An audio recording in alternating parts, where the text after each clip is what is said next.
the show! Copyright law! You kids get off. Greetings, viewers, and now that I here to bring my Foxy thoughts on Season 2 of Hazbin Hotel. 5 months late. Seeing as I've been seeing videos talking about Season 3 leaks in my feed recently, I figured if I don't do it now, then I'll never get it done. In terms of quality, pacing seems to have improved since aside from the last 2 episodes. The feeling that we're just speed running through the whole series, due to a ticking clock plot, is completely absent. Finally have some breathing room in each episode for us to actually feel invested in what's going on. The songs are also better integrated and add to the plot, rather than them just being there for the sake of putting out time and have a better setup. I mean, unless you're talking about the duet between Cherry Bomb and Serpentious. Something I didn't bring up in my previous Hazbin video is that Serpentious appeared in heaven in a post-credits scene, meaning, yeah, sinners can be redeemed in heaven. Come Season 2, we find out he's been in prison for an entire month. Okay, everyone made a big deal about there being prisons and trials in hell and Boss, but I'm curious about why heaven needs prisons. Seriously, am I the only one who questioned that? Sarah is having an absolute breakdown from the virtues grilling her when she said that sinners can't be redeemed and get into heaven. So, with no real answers, she accuses Pinchas of having forced his way into heaven. It's only when the Speaker of God comes forward that all the tension is ended. Speaker of God is a visually stunning character, towering over all other angels, exuding light from her very being. She may or may not be the Helliverse version of, please let this be the right pronunciation, Metatron. Unlike all the other angels around him, with the exception of Emily, the Speaker is patient and speaks nurturingly towards Serpentious, convincing him to share his backstory. Turns out, when he was alive, Pinchas was a dorky Victorian-era inventor, named Pendleton, who would watch people from his window but never actually interact with them. One night, Pendleton watched someone who may have been Jack the Ripper do Jack the Ripper things, but never identified him because apparently the serial killer was a client of his, and the guilt consumed him until he ended up in hell due to committing the sin of sloth due to his inaction, which he felt he deserved. I'm guessing he decided as long as he was in hell, he might as well play the role of the bad guy. But when he sacrificed to protect his friends from the exorcists, this action earned his soul redemption and entry into heaven. This causes a tearful Sarah to realize she was wrong about her views, and puts Pinchas in the rather enthusiastic care of Emily. Lute isn't doing so well though. She lost her arm and had to get a prosthetic. She lost her chance to be commander of the exorcists, Adam's son Abel. Absolutely no one is taking her seriously about going to war with hell. And now she's got a hallucination of Adam following her around. And to all those predictions of Adam becoming a demon, like Serpentious became an angel, I guess he isn't going to be an actual devil. The next best thing would be for him to be the metaphorical devil on Lute's shoulder, to convince her to go through with all her newly acquired anger-induced crazy. Yeah, Lute's crashing out hard, seeing everyone against her. And the peak of this crash out is the song Gravity. The song is an absolute banger. Luke going on an absolute tirade and vowing revenge against Charlie to take Vaggie from her like she took away Adam. I mean, never mind that it was Nifty who killed Adam, but Charlie is solely the one responsible for his murder. Luke gives fully into anger and swears to tear through anyone, demon or angel, who stands in the way of taking revenge for her lost love. And then there's absolutely nothing for the rest of the season. Yeah, an entire episode showing how Lute's mental state is deteriorating to the point that her mind has to make up a hallucination of Adam for her to talk to, ending in a song that sets her up as an absolute threat, and nothing afterwards. She just lurks around in the background until it's time for her to make things worse. The conflict with the season gets more serious, and has the shortest face-off with Vaggie in the finale, until Abel finally grows some cojones. Bitch, you better fall back. And then the fandom shipped them. This song was used to promote the season, and then the season proper was at the end of the second episode. So of course the Luke fans were going to be upset with how underused she was after that performance. It honestly would have been a better idea for Luke to have her episode in the last few minutes of the finale as a result of things changing in heaven, and has no other choice other than to buy her time and rebel when the time is right, especially since I'm hearing that Luke is probably meant to be the main villain of season 3. But I'm also hearing that role is meant for Alistair, so who knows. Pinterest is also kind of going through it. Since while Emily is doing her best to make it comfortable for him in heaven, all Pinterest really wants is to see his friends again and know they're okay, especially Cherry Bomb. Oh yeah, Cherry Bomb. I didn't talk about her in my previous video. Largely because the only reason she was there to war with the angels was for the sake of fan service and I guess to set up Cherry Snake or whatever the ship is called. I don't hate the ship like I hate Stolitz, but I am also not really invested in it, and I can very easily get invested in the ships. This just feels like it was something meant for the fans who ship Serpentis and Cherry Bomb for some reason I don't understand. Turns out though that Serpentis can't go back to hell. Why? I don't know, he just can't. I guess it makes sense though, but what doesn't make sense is why Emily can't just open a portal to hell and let even Dr. Charlie through it, since Emily tells Charlie that Pinterest is in heaven, since it's shown she can go to and from hell whenever she likes, and boy is that since I just said, but that's a thought that never enters anyone's head. The trailer led some people to believe that Serpentis was going to go back to being a sinner, but I'm glad that that was just a flashback, because he's really just a soft snake boy, who can be accepted for who he is rather than pretend to be a bad boy, just to be accepted by people who didn't really care for him. In heaven, Pinterest can be the kind of guy he probably was when he was alive, getting along almost immediately with Emily, and helping Sarah complete her character arc for the season. The head there of Sarah, try saying that 5 times fast, goes through arguably the best character arc in the Helliverse so far. Sarah originally premiered the yearly exterminations because she feared that hell might rebel and rise up against heaven. She was also very dismissive of Charlie's assertion that her hotel would help citizens redeem themselves, possessing the same mentality of Adam and Lute, that anyone and everyone condemned to hell deserved to be there. Her thoughts and were violent and power hungry, and anyone trying to say that they could be anything more, aka Charlie, just delusional misguided children in her eyes. And she heard how Pinterest sacrificed himself for those who deemed important to him, and the fact that he was deemed worthy of heaven because of that turns her perception completely on its head, and has to come to terms with how her closed-mindedness resulted in so much bloodshed, and how that is surely embittered hell against heaven, and will surely want retribution. Wearing is still a thing in this series because apparently they think saying fuck is just that funny, but that was a justifiable F-bomb born from frustration because Sarah, for whatever reason, had 2 of the most unqualified and incompetent angels attend a meeting about what they should do next, and Abel, because he's an indecisive wuss, fails to lift pressure from Sarah's shoulders, and the result is her barring entry into heaven, and Hell actually manages to do damage with her ultimate weapon. Sarah is completely overwhelmed in how to respond, with only Serpentis offering words of comfort, helps her understand that the sinners are flawed humans acting out of fear, but anyone can repent if they truly wish to correct their sins, Sarah included. Turns out that's all Sarah needed, deciding she's done making decisions out of fear, and puts her full trust in Emily's judgment of how to handle things. In regards to what's going on in hell, the hotel has acquired a gigantic amount of guests, who are all there because they think the hotel will teach them how to fight and kill angels.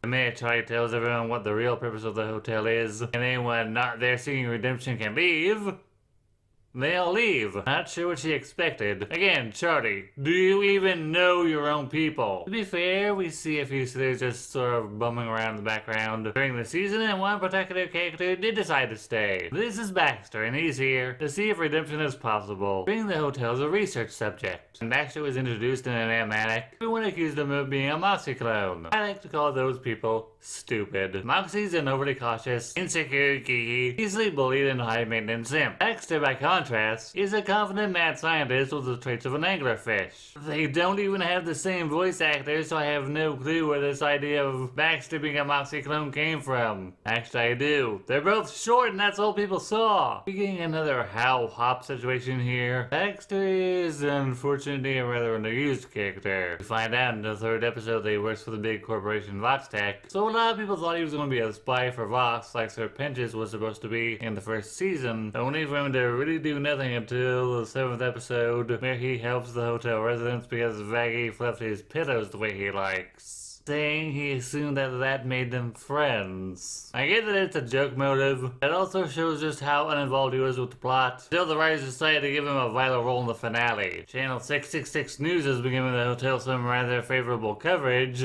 and unfortunately that isn't sitting well with Vox, who owns the TV station. This is the news, honey.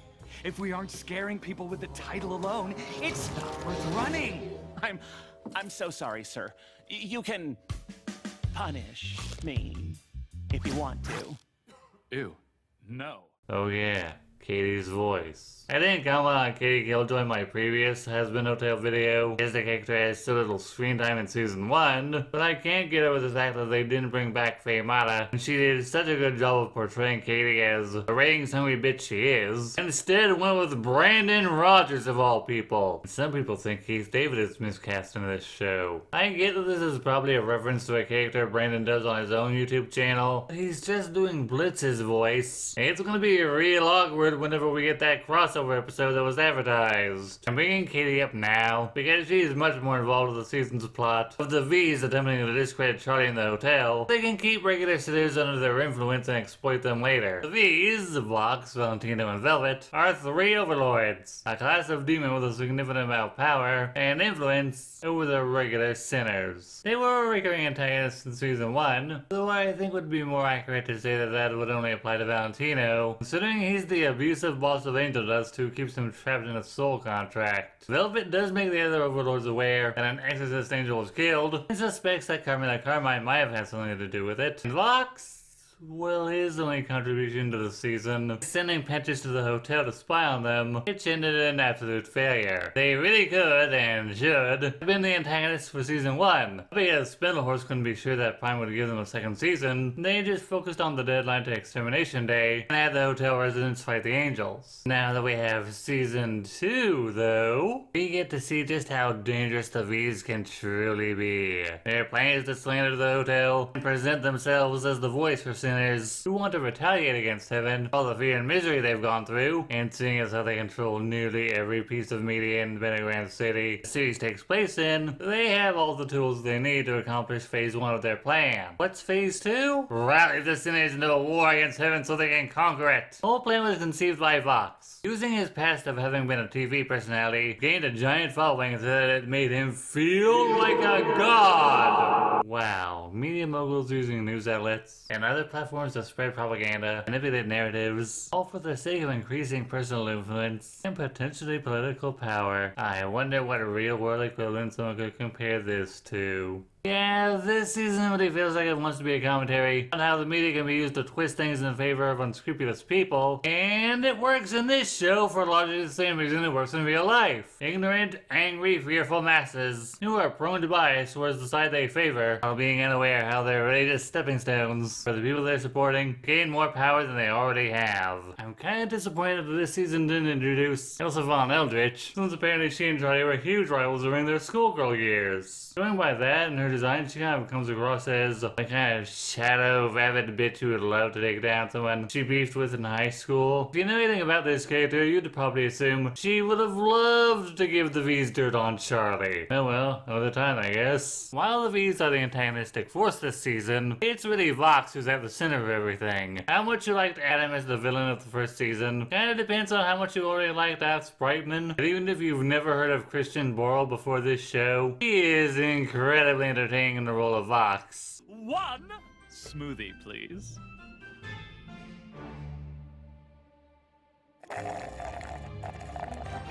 And he's a very accomplished singer, getting to do several musical numbers. Adam had 3 episodes to get across how much of an immature bastard he was, but with the exception of episode 2, Vox has an entire season to show off how much of a smarmy prick he is, with all the confidence and bravado of a talk show host. In reality though, this is all an act. Vox is an insecure twat who committed several counts of murder to get ahead when he was a human because he was envious of the other people he worked with at his old TV station who he felt were taking all the attention away from him prior to his death. The main focus of Vox's envy is Alistair. Funnily enough, Vox and Alistair used to be on speaking terms, Vox admiring Alistair for his power and Alistair appreciating the glazing, but when Vox suggested a partnership,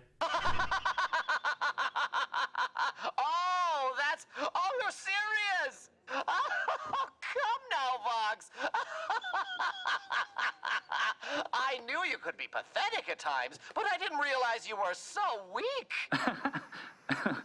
What? Oh, fuck!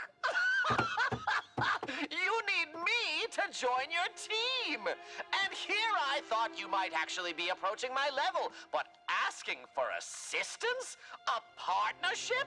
I am quite disappointed in you. I just thought since we're friends. Friends? There are no friends in hell, Vincent. I thought that was something you understood. How embarrassing. Do you want to make your audience feel bad for a villain? Even for a moment? That is a good way to do it. Ever since then, Vox has seized whenever Alistair has been within his sight. Even just mentioning Alistair will piss Vox off. And it's all because the Red Wendigo didn't want to be besties with him. An old flat screen face has tried to prove that he's superior ever since. So, when Alistair offers himself up as Vox's prisoner, in exchange for Vox swinging the shit on Charlie and swearing to never lay hands on her, pay attention to that wording, Vox jumps at the opportunity he thought would never come, at all suspecting that Al might have his own motives for subjecting himself to the public humiliation that will surely follow. Yeah, no, I know I won. I know I won. I'm winning. This results in every overlord other than Rosie, Carmilla, and Zestial joining his crusade against heaven. Carmilla and Zestial have a different set of ethics and values, despite, being in hell. And it's too early to tell what Rosie's motives are. But these three clearly don't operate under the let's glaze the strongest guy in the group mentality the other overlords do. The only reason Carmilla later joins Vox is because he pressures her with keeping her daughters safe from the exorcists in exchange for designing a weapon to use against heaven for him, and Zestial parts ways with her out of distaste, relying herself with someone they both know only has his own interests at the forefront of his mind. Now, for as much charisma and emotional manipulation Vox has at his disposal, he might not have gotten as far as he did if it hadn't been for... A poor, helpless damsel has been tied to the train tracks by me, the diabolical Danny Two-Bad!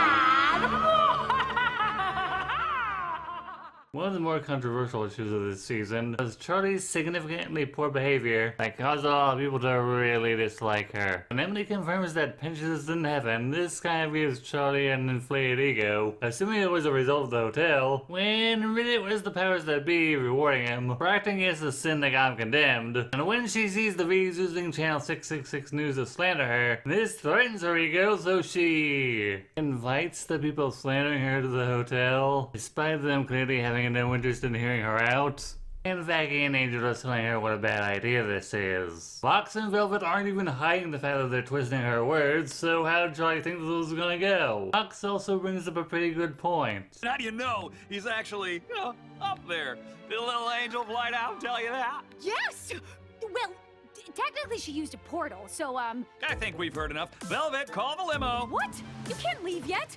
You just got here and my news isn't even out there Sorry, yet. Princess. While it was fun being lied to and all, I can't broadcast this without proof. Damn it, show, do not make me agree with the villain again. With literally no evidence that redemption can be a thing, what is Charlie to do? Coach Angel does not how he can be redeemed, obviously. Sure, he's uncomfortable with doing this in front of the people who work with his abusive boss, and are probably broadcasting this directly to him, so Valentino can laugh at Angel. Charlie's got something to prove, and that's what matters. When that doesn't work, it's time to roleplay as a 19th century villain, complete with a curly mustache, tying husks to the train tracks in the role of damsel in distress, and Angel as the hero. Enough, you say. Well, how about if the train had an angelic spear taped to the front of it? Vox cutting the brakes, though, was not part of the plan. Vaggie Ann dove in when she did. Husk and Angel would have been perma-killed. Charlie apologizes, but Angel points out the objective fact that I'm sorry starts to lose substance after a while. Especially after how she apparently gave a lesson about respecting other people's boundaries, only to turn around and disrespect Angel's.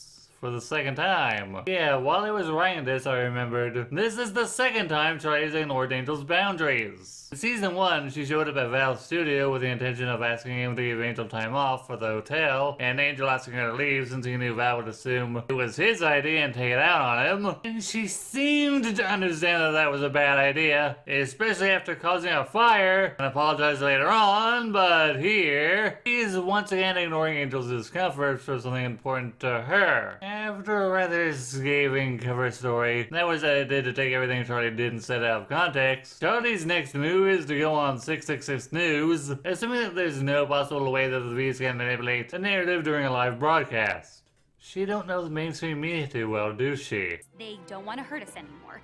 Now that Serpentius is redeemed, I'm sure they're going to help us. So Oh, you're sure? Are you? You're so sure? Because I'm sure that Fox reported on how you had no evidence at all, and that you just put your guests in danger for fun. She's out of line, but she's got a point. Charlie did put her guests in danger, and to an outside observer with no context, it would look like Charlie had pulled that stunt for her own amusement. But, see, he made it look that way. If you take something out of context, you can make someone say anything. It feels like he was just waiting for me to say something awful, like that I think sinners deserve the extermination because they're bad people. Why the fuck would you do that? There's really something to be said for knowing when to stop talking, and clearly Charlie's mouth works faster than her brain. Charlie brought Nifty along with her, and she tries to get the little gremlin convince the studio audience that the hotel works, since she's the celebrated Adam Slayer.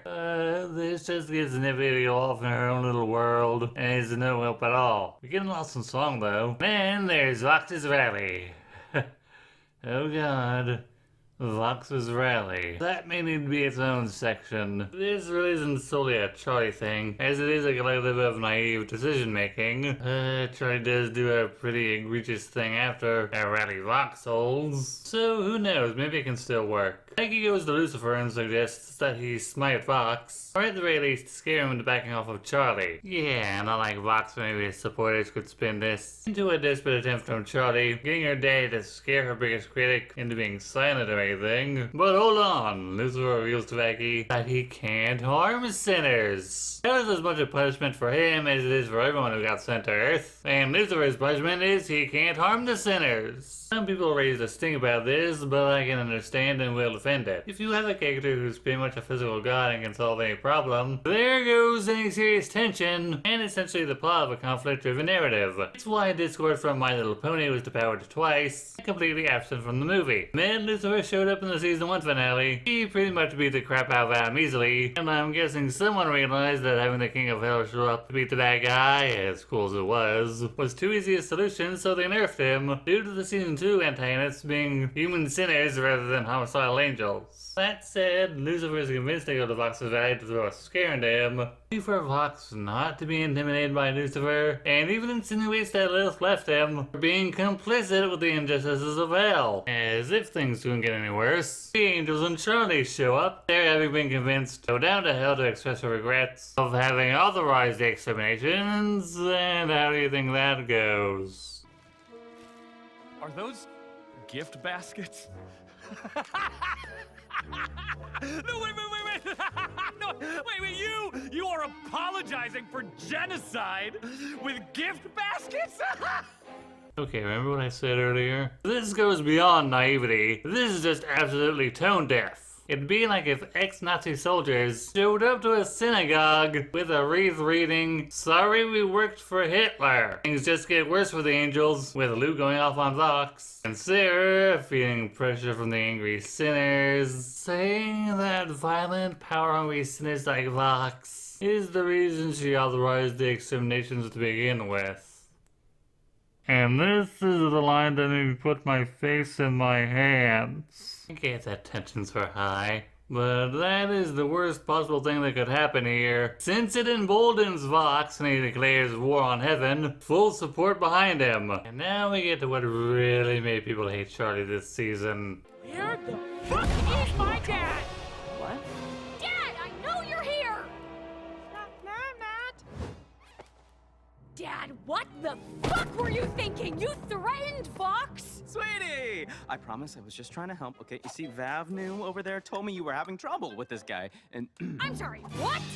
Wait, hold on. What happened? He ruined everything, is what happened. Shut the fuck up. He ruined nothing. What he did was advised, but he thought he was helping his daughter, and it's likely that Vox would have gone in on the angels, or not Lucifer had gotten involved. If anything, Charlie, you made everything uglier than might have originally been by telling the angels about the rally and taking them there. This is on you and nobody else. She even has the gall to blame Vaggie for why everything went the way it did. I don't think I've talked about Vaggie yet, but my god, has her personality been improved since season 1? And she kinda still revolves around Charlie. At least to me, she feels a bit like she was in the pilot, being the realist to counter Charlie's naive optimism. She knows how Fox operates. She confronts Charlie with the harsh fact that Fox has been able to damage the hotel's reputation as badly as he has been, as Charlie keeps rising to his bait, giving him everything he needs to make her look bad. Charlie takes this as a personal attack and pisses off Vaggie, and has been able to piss off the viewers one more time. I think you should leave, Dad. You have fucked things up for me enough.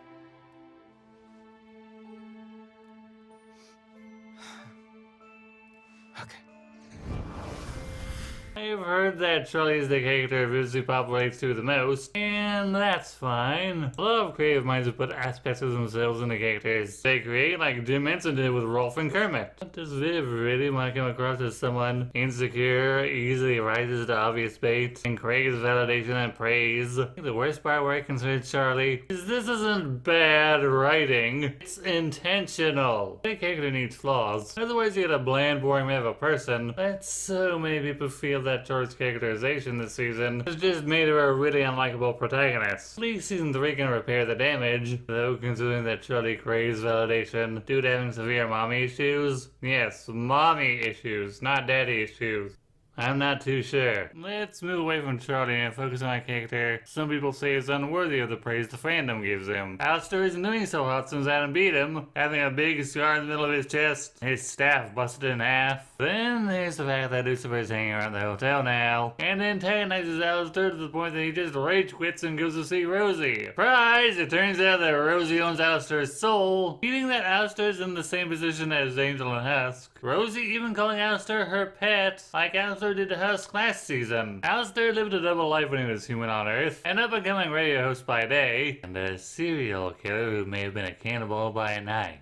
So yeah, I guess that Lord of this character is canon. Alistair knew what was waiting for him after death, but had no interest in being another tortured soul in hell. So he reached out and bargained with his soul for power. And Rosie answered his call, saying she'd make him the strongest sinner in hell, in exchange for doing an unspecified request for her. Rosie kept her end of the bargain, but said bargain never factored taking on an archangel into the equation. Oh no! Rosie does not have sympathy for Alistair after Adam handed his ass to him, and refuses to fix his staff. So what's Alistair to do now? Why, pick a fight with Vox, of course. Unfortunately, since Alistair isn't at full power, and the other V's not involved, he is easily overpowered, so he makes the deal with Vox like covered in his section. For the rest of the season leading up to the finale, Alistair is strapped in a table via cables, and he spends all that time haunting Vox, telling him how he'd be nothing without everyone who supports him, as he continues to gain power, and each time he does this, Vox undermines his partners. I've heard this gets repetitive, and yeah, I can agree with that. The only time it actually feels fresh is at the end of the 4th episode, where we get the flashback of what started this rivalry. To finish this all off, I've heard rumors that Rosie is Lilith, and the Lilith chilling up in heaven is actually Eve, and I don't really care for that theory. Then there's the possibility that Rosie is a storied Rue, a character who's supposed to be the root of all evil. Seeing as how sinners can't influence things on Earth, it so makes sense that the embodiment of all evil could have answered Alistair's call, and grant him power in exchange for being her servant. While we don't know what her personality is like yet, she might be the kind of antagonist who taunts her victims through song about how they have zero freedom like Rosie does with Alistair, but only time will tell, I guess. Hey,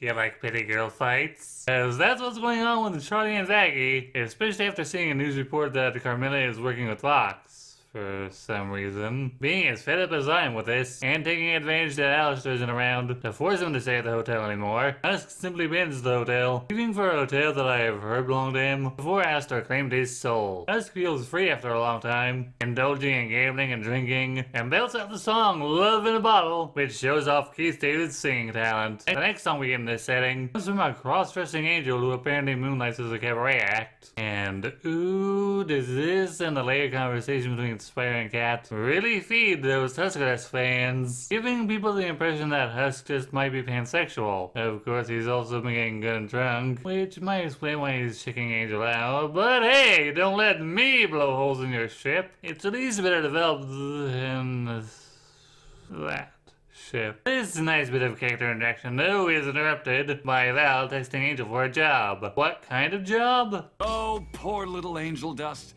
How do you think I was always one step ahead of the princess? Or how I knew the angels were coming? Or that Lucifer couldn't do anything to me?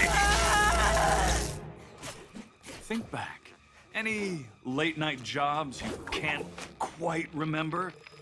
There wasn't a moment I haven't been watching. Yeah, this season wanted an undeserved twist, and Foxy had hypnotized Angel to be a spy for him. And really, he could have just been spying on the hotel via one of his drones. Although, to be fair, maybe he thought a drone would be noticed. And he did suggest using Angel as a spy in the first season, and hypnosis is one of Foxy's signature powers next to fast travel. Just wish there'd been more of a subtle setup instead of Fox just right out telling us he was using a hypnotized Angel to get information. But Angel said he'd been having headaches. Yeah, that's not enough of a hint to being hypnotized. Instead, it's sort of a comment that can be brushed off. So what's he gonna use Angel for? Why, to tell people that the hotel doesn't work and that redemption is a whole bunch of junk. Charlie and Vaggie approach Carmilla, expressing their displeasure on how she's working with Vox. Carmilla insists that she has no allegiance to anyone other than herself and her daughters. And it says that Charlie and Vaggie are the ones responsible for the war with Heaven. And really, she kinda technically started it by getting that exorcist and not bothering to dispose of the body. But hey, semantics. This gets the girls to back down and do some soul searching, and later on make up via a sexy dance number. It is one big metaphor for them having sex. Seriously. I didn't get that until the song was over. We then transition over to Lucifer, who's sulking when he gets a call from Charlie. Dad, I need to talk to you. I'll send you my location, okay? Yeah, if you couldn't tell that wasn't the real Charlie, I don't know what to tell you, Pops. Looks like we got our power source. And there's 3 primo abilities for Vox. So, Lucifer then just walks into the trap in an abandoned warehouse. Still under the impression this is all something Charlie set up, till Vox reveals himself. Okay, Vox already knows at this point that Lucifer can't hurt sinners, so why not just have some of his followers jump Lucifer and force him into the restraint as soon as he showed up? So, what's Vox gonna do with Lucifer? Why, use him as a power source for the weapon Carmilla created, which he has dubbed the Might of Lilith! I am honestly disappointed that it looks like a giant turkey baster more than a drill, because that means I can't make the Grandagon joke I wanted, but the concentration of Lucifer's angelic power isn't just enough to pierce heaven, it blows off the freaking golden gates!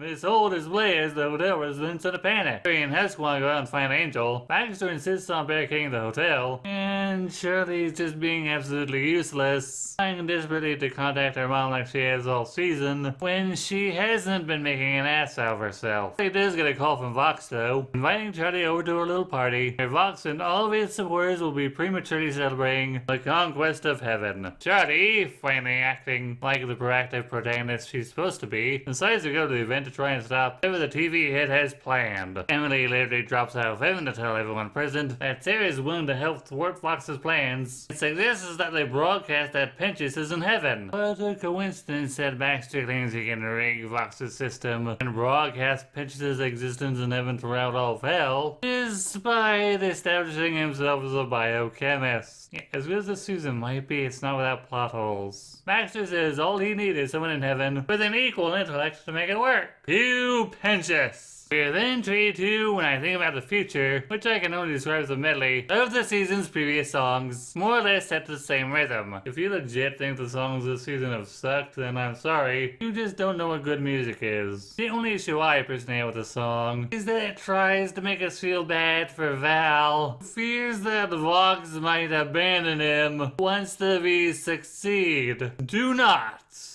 I repeat, do not try to pull a Stillness and vilify the abusive, rapist, pimp porn director writers. If you do, I swear I'm done with everything Grizzly Pop. Well, here we are at the finale, folks. Charlie somehow figures out that Angel's hypnotized. While she thinking about Vox's party, Harry and Hess are charged with finding and rescuing Angel. Baxter is charged with hijacking Vox's signal, with Nifty backing him up as protection. Once Pinches has done his part, he and Baxter will transfer his signal to one of the screens that Vox is sure to have at his event, showing that the Snake Man is indeed alive and well in heaven, thereby validating everything Charlie has been saying, which will strip Vox of all his influence and power. Everything seems to be going to plan, but then Velvet attacks Baxter, causing him to lose the broadcast, and we get a fight between her and Nifty. Husk and Jerry find a very drugged out Angel, and then run into a very pissed off Valentino and his robot kitty. Okay, so while I was scripting all of this, I started to see why most critics say that while the pacing of this season has mostly improved over last season, it was a bit rushed in the finale. Everything is simultaneously spaced out but fighting for runtime. There's just that much going on all at once. This includes Vaggie bringing into the might of Lilith and discovering how trapped Lucifer while trying to break it, while Charlie preaches the virtues of Pinches on stage, and it's all really difficult for my ADHD brain to keep up with. I'm gonna do my best to give you guys a coherent analysis though. Like I succeeded the minute I start this video. I'll start with the fight between Nifty and Velvet, since it kinda works into the main plot. It's honestly pretty even since Nifty is small, fast enough to dodge and counter Velvet's physical attacks, so Velvet starts using her hologram kinesis. She doesn't really seem to be doing any better since Nifty can just dodge all the little holograms, but Velvet seems to think it gives her an edge until Baxter hacks her iPhone and Nifty tackles her out of the window, Velvet's body bursting into pieces upon impact with the ground. Fortunate for Velvet that she's tall and can put herself back together. During this fight, Charlie is having difficulty calming down the crowd. Emily drops from a portal to deliver a message of peace to the sinners. Unfortunately, the crowd is fully hypnotized by Vox, who grabs Emily with his cables and mocks Charlie for leading her friend into a potentially dangerous situation. Then there's the cherry bomb and Husk versus the Valentino and Kitty fight. Cherry has her bombs and knives, and Husk has his flight and magical abilities. Kitty is able to zip around and has extendable limbs. One good ball to the head takes her out of the fight. Battle is more of a challenge though. Not only does he have his guns, he's got a surprising amount of strength in those twig arms, sending Husk across the room with a single punch. For all his strengths though, Val has one major weakness: poor eyesight. Knowing that, Cherry is able to flashbang him, attracting the missing Mothman long enough to be restrained by magic rings. However, Val does have one trick left up his sleeve. This is for the shit you pulled with Angel! Angel! Baby, a little help, please. Eat this, motherfucker! Angie, what the fuck?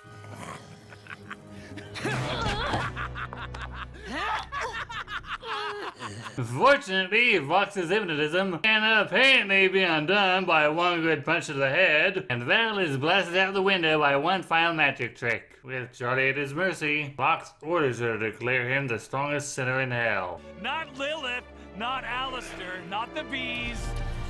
Me! And here's where the mask Vox has been wearing all seasons finally comes off. He considers no one his equal, certainly not his partners, and not even the Queen of Hell whose work he claims to be finishing. For as much as Vox embodies the sin of envy, he also embodies the sin of pride, being an absolute narcissist who believes that no one can compare to him. Alistair finds this hilarious, and goads Charlie into going along with Vox's demand. Charlie submits, and Vox falls into the trap Alistair set for him. Thank you. You absolute idiot! Fuck is going on? Get back in your chair! You swore not to lay your hands on Charlie, but you just couldn't help yourself, could you? You fucking creep. You're always doing that, and I hate it! What, this? This doesn't count. I didn't hurt her. I didn't say not to hurt her, you moron. I said you're not to lay your hands on her. And you did! You pathetic amateur! Fucking wordplay? You tricked me with a fucking technicality? Seriously? It worked, didn't it? Maybe I'm a demon in hell. It's kind of our thing. Yep, Alzo's been playing the long game, using Vox to free himself from Rosie. I guess because Charlie is part of the royal family, Charlie can somehow declare who the strongest sinner in hell is, and her saying it's Vox who undid Alzo's contract with Rosie, but no one's really sure how that works. Whatever the reason, Alistair, and now apparently at full strength again, goes on the attack against Vox, who, having gained absolute approval from his supporters, shifts into a far more monstrous form. This has to be the most destructive fight in the season. Buildings are smashed, roads are cracked, and pieces of them are used as projectiles. And Alistair eventually has Vox at his mercy after ripping through its full demon form, tearing into him to the point that the media Overlord has to call his giant Robo Shark Shockwave out of desperation to survive. Now incredibly pissed off, Vox begins to randomly fire the weapon at Alistair, killing multiple sinners in the process. During all of this, Charlie and Emily rescue sinners from the rubble of destroyed buildings, and Baxter's laptop is destroyed just as he got the signal back, meaning it's all up to Pentis now. Fox's hold on the sinners is apparently broken, and they can see that he really didn't beat Alistair, and is treating their lives with so little regard that his approval rating starts to drop, reverting him to his default form. Starting to break, Vox fires at Alistair, only to hit Emily, who went to catch him, and now has the weapon aimed at both of them and Charlie. Even when told that firing again might cause the weapon to explode and take out half the pentagram, Vox declares, with a tear of frustration streaming down his face, that nothing matters so long as he finally gets to beat Alistair. You are not fucking killing us over that stupid deer! It's over, you dumb fuck! Fucker!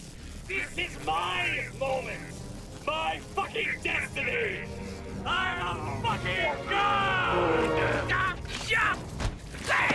I pretty much figured that Vox was going to get taken out by someone ripping his head off, but I couldn't have predicted that would be one of his teammates to do it. The weapon is about to blow, and Emily steps up to stop it. Seeing the final song of the season, Hear My Hope. She's joined by Charlie, Husk, Nifty, and eventually every other Overlord present, including Val and Velvet. Is it reminiscent of MLP, Care Bears, Fairy Tale, and every other piece of media that uses the power of friendship to beat the bad thing? Yeah, and it's kind of dumb. But I enjoy the song way too much to care. Criticisms I could make of this song is that it takes a break for Alistair and Rosie to have a conversation of music, where Alistair coaches Rosie into fixing his staff and healing his battle scars in exchange for his help. Newt and Abel also drop in, completely breaking the flow of the song. The fight Newt and Vaggie had in season 1 didn't really strike me as anything to write home about, but this one is just interrupting the song to rush through 2 character arcs, and I don't think the whole scene really has the same impact the writers think it does. Newt started this season with a bang and goes out on a whimper. Anyways, weapons destroyed. Pentis finally gets his signal through, proving he's alive. Vox loses all credibility. Happy ending.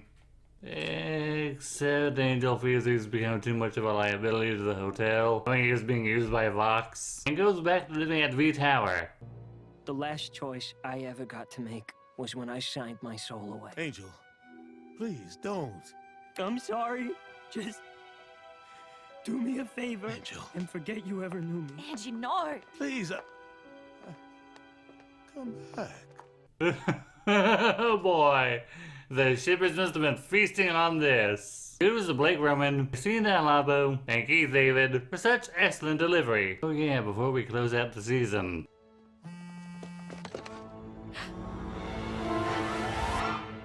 Mom?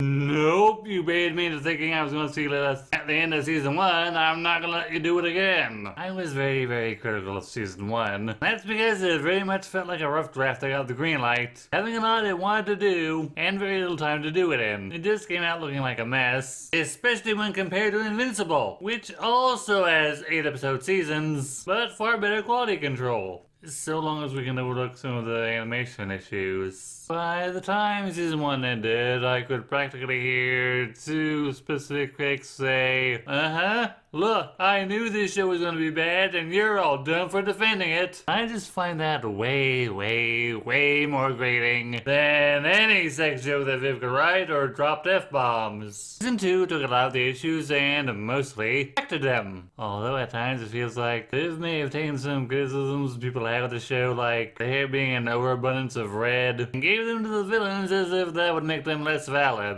Better pacing, better songs, fight me, and for the most part, better developed characters. The character who I haven't gone into much detail about until now is Emily. When she first appeared, Emily was basically just an angel version of Charlie, and that's still true, but fans have liked Little Angel way more than the Princess of Hell this season. Emily is proactive when it comes to trying to improve the relationship between heaven and hell, whereas Charlie has been reactive this whole season. Emily takes the feelings of others into consideration, while Charlie, in her desperate attempt to prove that her hotel works on redeeming sinners, she very blatantly ignores the boundaries and feelings of others, and ignores and even argues with the people that are trying to talk sense to her. Essentially, if Emily were to wrong someone, she'd apologize and try not to repeat the mistake, while Charlie would stumble all over herself. But I'm getting sidetracked and I really don't want to make my final thoughts Charlie versus Emily thing. It's funny that it took until season 2 to tell us exactly what the sinners did to end up in hell, then the implication that acting against that sin would deem them redeemed and worthy of heaven. So I do question if it's necessary for them to die in hell first. I also enjoyed the backstories and hope we get more, even if I can agree with other critics that Alistair's felt like exposition just for the sake of it, and Vox's history as a human of killing off anyone to get ahead is largely contradictory to his careful plans and manipulations in hell. Plot also relies heavily on the protagonists to keep the conflict against Vox going, making them look more incompetent, and Vox being a natural at running rings around anyone who opposes him short of Alistair, especially Lucifer. I get being really desperate to please his daughter and be in her life, but come on.